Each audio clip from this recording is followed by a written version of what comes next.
The NFL plays a nearly full slate of Saturday games later today, including some right here on CBS. In addition to watching the games, millions of fans will be betting on them. Sports wagering is now legal in more than 30 states and Washington, D.C., with more states on the way in 2023. Gamblers risk an estimated $1 billion each week of the NFL season, and that's just one sport. Odds makers are taking bets on just about anything with a ball. And as we learned, the wagering is becoming intertwined with the games themselves. On a Wednesday afternoon in Pittsburgh, a journeyman catcher stepped to the plate. A strike to Tyler Heinemann.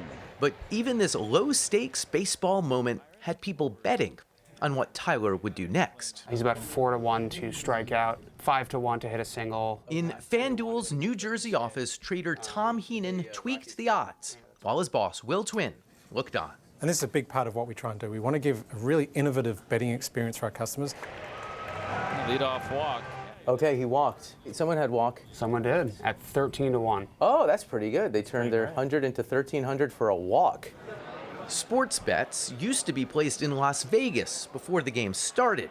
The odds or point spreads were never discussed during the broadcast. And don't forget to play FanDuel's over-under game. Now, in-game betting made from a phone What you need to do is download the BetMGM Sportsbook app. is promoted seemingly constantly. He's scored a touchdown in 8 of the last 10 games.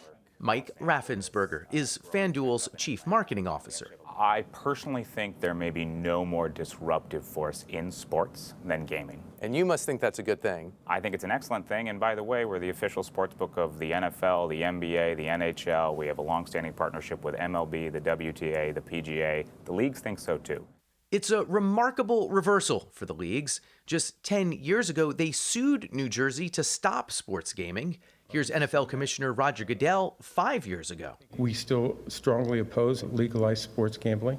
But in 2018, the Supreme Court ruled New Jersey and other states could legalize sports betting. I think there were a good amount of people that were shocked. Darren Revell, who covers the industry for the sports gaming website The Action Network, says leagues that once insisted betting would compromise the integrity of their sports have adopted a new position, that gambling supercharges fan engagement. It does seem a little bit insane how you could so oppose something and then now you're fully into it. Why do you think the switch? It's just money. Pirates at -124. The money is flowing into sponsored pregame segments and in-stadium billboards and naming rights. It's flowing into commercials. You think Boston's gonna cover? Why, you know something I know? And more commercials. You know what to do. And more and more and more commercials. Are these glasses solid gold? The bet is that there's going to be losers here, and that's why, this is a good business. I need another tutty out of him for $750. It's not looking too good right now. At FanDuel's new facility inside the Mohegan Sun Casino in Connecticut, even a brick-and-mortar sportsbook has a different feel. 6, 7, 8. Picks that win or lose in a matter of minutes. This is going to be a bet on what's going to happen next. First touchdown scorer. All right. Even with betting windows and kiosks right there, many fans still buried in the app. They could use at home. Jaguars money line, Trevor over. And everywhere, parlays. These are bets that have a lot going on in them. Yeah, that's right. Bets that require many picks to all go right. We got a 17-legger. No, 17 legs. I mean, come on, you might as well buy a lottery ticket. Sportsbooks now heavily promote these exotic bets. You can win a lot of money on a small bet. The long odds benefit the house. Fans like how much excitement you can buy for a few dollars. Do you do this for money or do you do it for fun? For fun. But they're also quick to bring up those rare magic occasions. He hit 5 during the NBA season. When $20 turned into something like $4,600. What do you remember about that night? I was sweating, pacing around my room. How much of the $4,600 do you still have? Not much. I lost 500 the next day. In the front row of the sportsbook, we found Kenny Ackerman, a self-described lifelong gambler from Connecticut, who can finally legally bet on sports in his home state. This didn't exist, really recently. It's a whole different world. Yeah. What do you make of that? I think it's bad for society. I mean, I like it. It's fun, but I think overall access to all these apps and gambling sites on the internet is, people get addicted to it, and I think they gamble too much, and it's going to hurt a lot of people. We know from history, the more access people have to gambling, the more problem gamblers we're going to have. Why should people be excited about the expansion of this thing that we know is going to lead to bad outcomes for many people? So I challenged maybe the assumption in the question. Betting was happening before legal, regulated American companies were running it.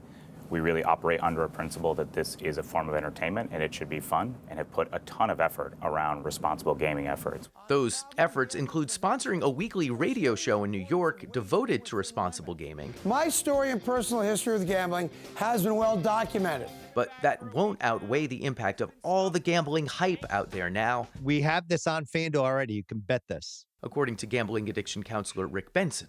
And what we are seeing, not surprisingly, many of these young gamblers are as addicted to their cell phone as they are to the gambling. Benson was a problem gambler himself, but over time has found it possible to safely enjoy sports. I still make it a point to stay away from point spreads. Point spreads and money lines are none of my business.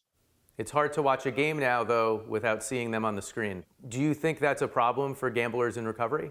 I think it's a problem for gamblers who are still gamblers and some gamblers in recovery. Absolutely. I think it's a problem. But it's unlikely to change. So let's take a look at FanDuel Sportsbook live point totals. One gaming executive described the situation to us as a prisoner's dilemma, pushing sportsbooks, leagues, and broadcast networks Stack the cash into ever more aggressive marketing. The touts and everyone else have been disingenuous about losing, have not talked overtly about bankroll. Just because you can live bet something and it's available doesn't mean you should do it. I also have them a different parlay money line. There does seem to be a little bit of pushback. California had 2 ballot measures in November. They both failed, so gambling will not be legal there. I like the guy in the front of the sports book who you talked to who's been betting his whole life, he says, and he's like, I don't think it's a good idea, gambling. The point is it's so much easier now. Yeah.